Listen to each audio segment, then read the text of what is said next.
Assalamualaikum warahmatullahi wabarakatuh. Mohon izin memperkenalkan diri. Nama saya Asria Pawita Salsabila, NRP 5620521323, Program Studi Teknologi Pengelolaan Sumber Daya Perairan, semester 3.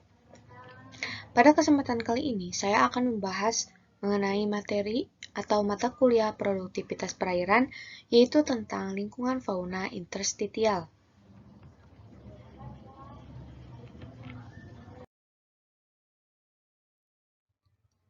Yang pertama, saya akan menjelaskan tentang definisi interstitial. Apa sih interstitial itu? Interstitial adalah suatu istilah yang ditunjukkan pada organisme yang menempati ruangan di antara butiran-butiran pasir. Pesamon adalah sinonim untuk organisme interstitial. Pesamon sendiri terbagi menjadi dua, yaitu Thalassopesamon dan Mesopesamon. Mesopesamon merupakan organisme interstitial yang hidup di tepi pantai air tawar dan air payau. Sedangkan Thalassopesamon merupakan organisme yang hidup di tepian laut atau daerah pasir. Meiofauna merupakan kelompok hewan yang berukuran 63-1000 mikrometer dan merupakan organisme yang hidup pada sedimen laut. Selanjutnya, klasifikasi meiofauna berdasarkan habitatnya. Meiofauna berdasarkan habitatnya terbagi menjadi 3 jenis, yaitu yang pertama, meiofauna yang hidup pada substrat kasar atau pasir, contohnya Copepoda, Ostracoda, Gastroricha, Turbellaria, Oligochaeta, Tardigrada, dan Archaeanelida. Selanjutnya adalah meiofauna yang hidup pada substrat lunak atau lumpur, contohnya Nematoda, Foraminifera, dan Annelida. Yang terakhir adalah meiofauna yang hidup di lapisan sedimen yang minim oksigen atau tanpa oksigen, contohnya Turbellaria, Ciliata, Rotifera, Gnatostomulida, dan Zooflagellata. Selanjutnya adalah komposisi kelompok interstitial.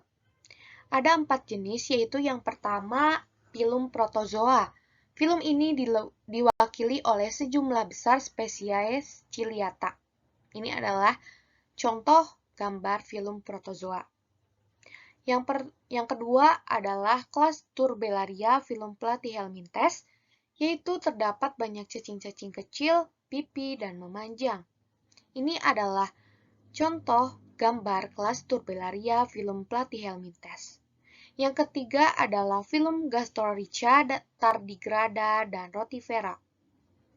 Gastroricha banyak terdapat sebagai Thalassopesamon, sedangkan Rotifera sebagai Mesopesamon. Ini adalah contoh filum Gastroricha, Tardigrada, dan Rotifera. Selanjutnya yang terakhir adalah kelompok filum Echinodermata dan Cnidaria. Filum ini mempunyai kehidupan menetap karena sifat substrat yang dinamis. Ini merupakan gambar filum Echinodermata dan Cnidaria. Selanjutnya adalah habitat organisme interstitial. Ada 3 habitat organisme interstitial. Yang pertama, habitat bervegetasi lamun. Meiofauna yang hidup di padang lamun yaitu meiofauna bersifat infauna seperti Copepoda, Harpatichoid, Ostracoda, Nematoda, Polychaeta, dan meiofauna yang bersifat mobile epifauna seperti Copepoda, Ostracoda, Nematoda, dan Rotifera. Selanjutnya yang kedua adalah habitat bervegetasi mangrove. Habitat bervegetasi mangrove memiliki kepadatan populasi meiofauna dari kelompok nematoda yang lebih tinggi, terdapat pada serasah mangrove Avicennia marina, atau yang kadar taninnya rendah.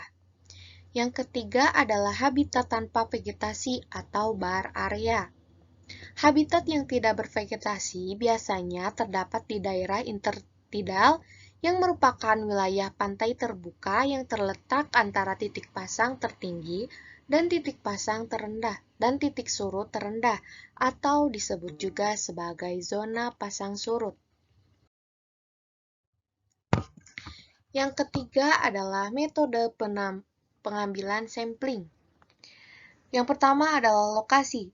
Lokasi pengambilan sampling harus benar-benar mewakili populasi yang akan disampling atau representatif. Untuk organisme meiofauna, pengambilan sampling dilakukan pada lapisan atas substrat dengan kedalaman 10-15 cm. Yang kedua, alat dan teknik. Alat yang digunakan ada dua, yaitu paralon atau core dan Ekman grab atau dredge. Alat pengambilan core atau paralon biasanya berbentuk sebagai pipa plastik atau pipa metal yang berdiameter 2-4 cm. Sedangkan penggunaan Ekman grab atau dredge umumnya digunakan untuk sampel makrofauna.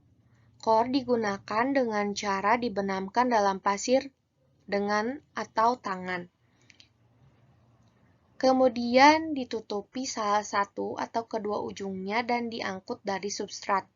Kolom pasir kemudian dikeluarkan oleh organisme diekstraksi. Organisme yang diekstraksi diusahakan dalam keadaan hidup.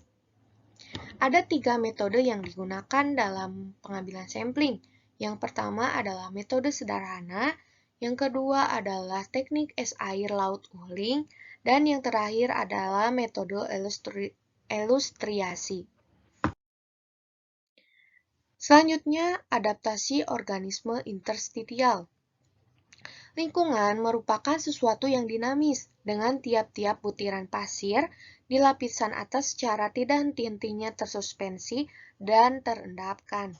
Dengan demikian, baik letaknya maupun besarnya ruangan interstitial selalu berubah. Meiofauna interstitial dapat memberikan respon terhadap lingkungan dalam beberapa cara, yaitu yang pertama melalui perkembangan hidupnya, yang kedua respon fisiologi atau ekofisiologi dan ekotoksikologi, dan yang ketiga pergerakan.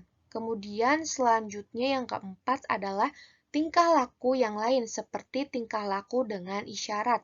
Yang terakhir adalah kemahiran dalam mendapatkan makanan. Yang terakhir adalah faktor pembatas organisme interstitial. Yang pertama adalah ukuran butiran. Ukuran butiran sangat penting dalam menentukan besar ruang interstitial yang tersedia untuk tempat tinggal. Makin besar ukuran butiran, makin besar volume ruangan interstitial. Dan oleh sebab itu, makin besar pula organisme interstitial yang dapat mendiami tempat itu. Kemudian sebaliknya, semakin kecil ukuran butiran, maka makin kecil pula ruangan yang tersedia, dan demikian makin kecil organisme interstitial yang dapat mendiaminya. Yang kedua adalah kondisi mineral butiran. Kondisi mineral butiran juga penting untuk penentuan komposisi pesamon. Yang ketiga adalah arus. Arus dapat memengaruhi keberadaan dan distribusi organisme meiofauna di suatu habitat sedimen, serta mempengaruhi kebiasaan makan meiofauna. Kelimpahan beberapa meiofauna secara negatif dipengaruhi oleh arus. Meiofauna taxa gastrorica lebih menyukai daerah yang kecepatan arusnya rendah. Yang keempat adalah ketersediaan oksigen. Oksigen merupakan faktor penting di lingkungan ini. Dapat dipastikan semua sedimen laut mempunyai suatu lapisan yang mendapat oksigen di permukaannya, sedangkan di bawahnya terdapat lapisan yang sungguh-sungguh anoksik.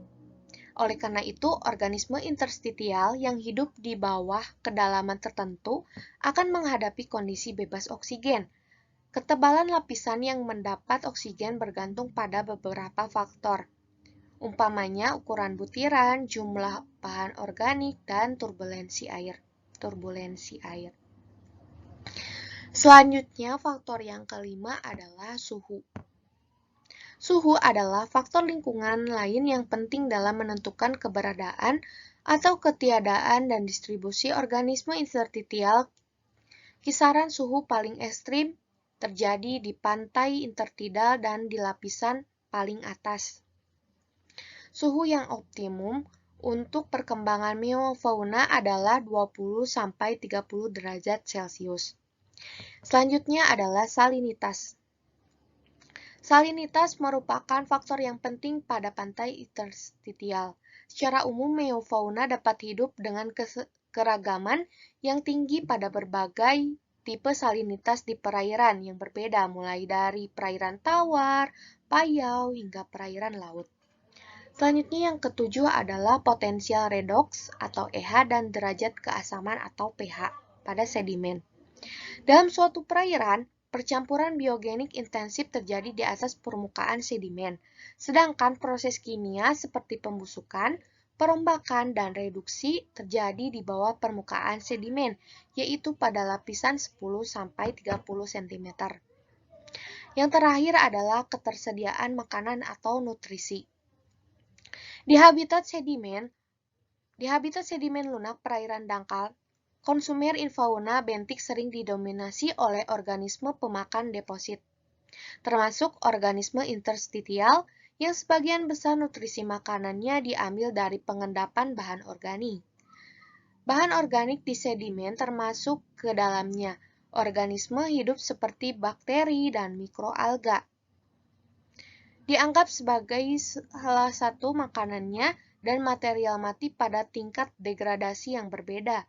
Organisme interstitial, pemakan detritus atau detrivor, mengandalkan sumber makanannya pada tingkat trofik yang berbeda dan memainkan peran fundamental dalam transfer energi dalam jaring makanan. Itulah penjelasan yang dapat saya sampaikan pada kesempatan ini. Mohon maaf apabila ada kesalahan dan kekurangan kata. Saya akhiri. Terima kasih atas perhatiannya. Wassalamualaikum warahmatullahi wabarakatuh.